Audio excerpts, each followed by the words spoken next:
নমস্কার বন্ধুরা, আজকে গয়া আমাদের প্রথম দিন। আজকে আমরা একটা টোটো ভাড়া করে নিয়েছি। টোটো করে যেহেতু আমরা এখানে সব চিনি না, এর জন্য আমরা আজকে একটা টোটো ভাড়া করেছি। 2 ঘন্টা ঘুরিয়েছিল, টোটো নিয়েছিল 500 টাকা। চলুন, প্রথম একটা মন্দিরে এসেছি, বৌদ্ধ মন্দির।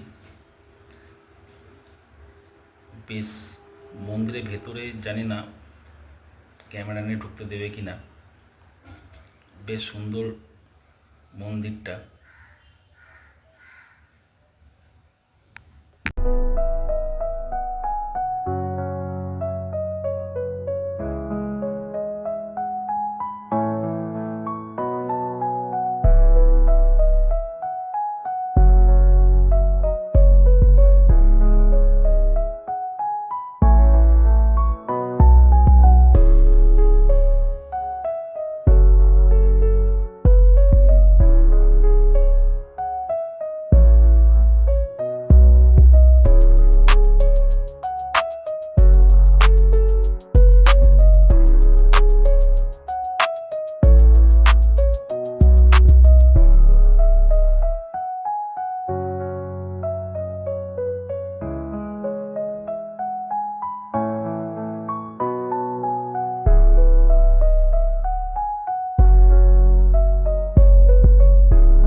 চারপাশটা এতটাই সুন্দর পরিবেশ যে আপনাকে বলে বোঝাতে পারবো না। দেখুন, রাস্তার দুপাশ দিয়ে সুন্দর সবুজ গাছ, আর গাছের ফাঁক দিয়ে দেখুন মূর্তিগুলো দেখা যাচ্ছে। এত দারুণ পরিবেশ, আর এত পরিষ্কার ভেতরটা, ভীষণ সুন্দর লাগছে দেখতে। আমার তো খুবই ভালো লেগেছে।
আসা। Bye bye Gaya.